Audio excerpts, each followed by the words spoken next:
thanks very much for your time. It's Thank good to you, see you. Liz. Good to see you. So you were actually, I was in the room for this. You were quite strong. You basically said, step up, guys, and stop being so afraid. And you even gave a little tweak to Mayor Bloomberg for failing to be able to clean up the snow after that Christmas blizzard. Yeah, well, I think that what I meant by that is, there's a lot of things that we're doing in government that we shouldn't be doing, and we're sometimes losing focus on the things that we're supposed to do, like plow the snow and pick up garbage. Those are the real functions. Because I've been asked, are the budgets being blown out of proportion right now because of the snow? But they are, aren't they? They are. Actually, in Westchester, we're okay for now, but that's really what we're supposed to do. Even if you have to take money from somewhere else, that's what we're supposed to do. There's a lot of things that we're doing in this state and in counties that we're not supposed to be doing. Well, for instance, like what? in Westchester, Playland Amusement Park, running and owning and operating an amusement park is not a core function of government, and we lose $6 million a year there. So can't you sell it? Well, we've got a request for proposal out right now. We're going to see what investors want to do there, what the vision would be for that prime spot right on the Long Island Sound. Whether it stays an amusement park, maybe, maybe not. It could be, a lot of different ideas. I have no idea what's going to come back March 12th when we get the results back. Right. But I think it's exciting, and that's what we have to start thinking. Just because we've been doing something forever and losing a lot of money, we've got to rethink the way we do things now, because there's no more money to go around. But isn't that, doesn't that just play into pretty much what's going to happen? Tomorrow there'll be a budget. Andrew Cuomo is expected to release this shock and awe, very painful. Yeah. You insert adjective here, budget. And there's an expected cut of up to 2% in aid to municipalities. It's been pretty much flat, if I'm not mistaken, for years now. We've lost money. Okay. We lost money last year, $4 million in just transportation aid alone, which means our Beeline bus system, which has over 100,000 riders a day, we had to scale back in the middle of the year. Imagine those protests. They were loud and fierce because we had to cut some bus routes in order just to keep our head above water. We're expecting that again this year. We met with the state delegation today to say, look, you've got to prioritize. Transportation is a core function of government. We've got to get people around, especially those who don't have the money to own a car, and people who come from, in this case, Westchester down to Manhattan or just around Westchester in our own office parks. This is a core function of government. Let's start scaling back some of the things that are not. Can anyone say we're not bloated in New York State? I know, but come on. let's argue some other things. What isn't a core function? Where do you put that line? What parks, some might argue, are not a core function, and yet people are very attached to them, particularly at a time when there's a recession and they can't afford to go anywhere else. But you know what? Like parks, for instance, you could have public-private partnerships. You have friends of parks groups all over the state, including in Westchester County, and they do pitch in more, and they do actually do projects, raise money, and do projects that the government shouldn't be doing or doesn't have the money to do, and it's a nice partnership. That's a good example. But picking up garbage and those kind of things, those are core functions. Police, fire. Now we can talk about the cost of those and how they're getting out of control. Well, that's then where you get into the pensions and everything else, and that's a legitimate debate that we need to be having. Okay, but where you proposed a budget, the last budget, no tax increases. 1% reduction. Okay, but service cuts. You did have service cuts. You did have layoffs. Yep. Okay, where are you going to get it? You guys are down to the bone, more or less. Not yet. No, I don't think we are, because we proposed 226 layoffs. The county board put back almost every job.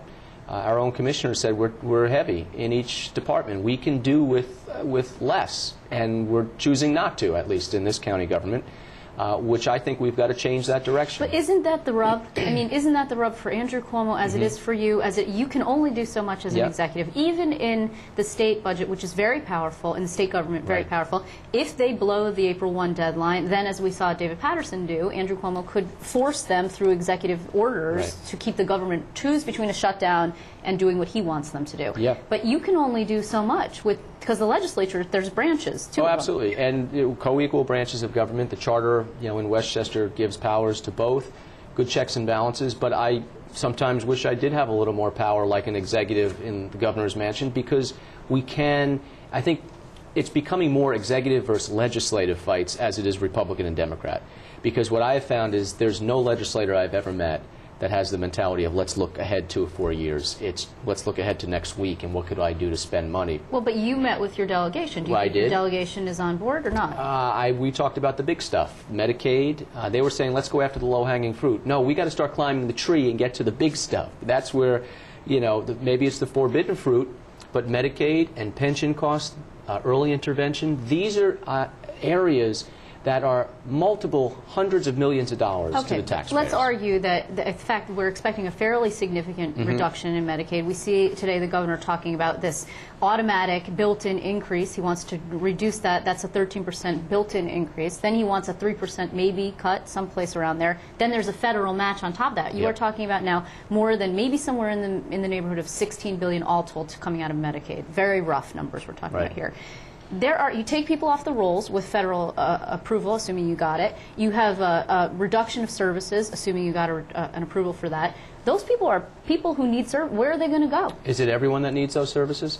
Okay, let's assume some percentage of them do not, but some percentage of them do. Oh, certainly, and nobody's advocating cutting out for those who truly need. I think that's what we're trying to do, save the system for those who really and truly do need.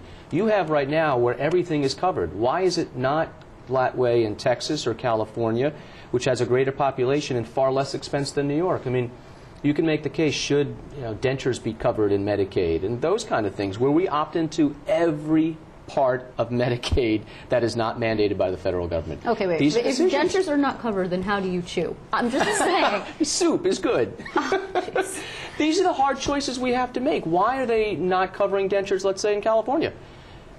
They're okay. I mean, I see a lot of healthy people in California, too.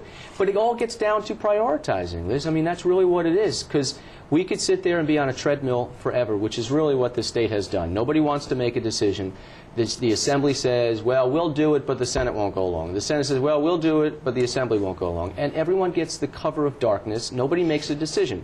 When I issued all those vetoes, 260 of them, we forced the county board to say yes or no. But weren't they talking about suing you? They already did sue me. They might sue me again this week. Okay. Seriously. But these are the kind of hard choices that you're talking about, right? So let's talk about a fellow county executive of yours, Nassau County Executive Ed Mancano. Came in the same year you did, 2009, beat a veteran Democrat just like you did. He is in trouble now.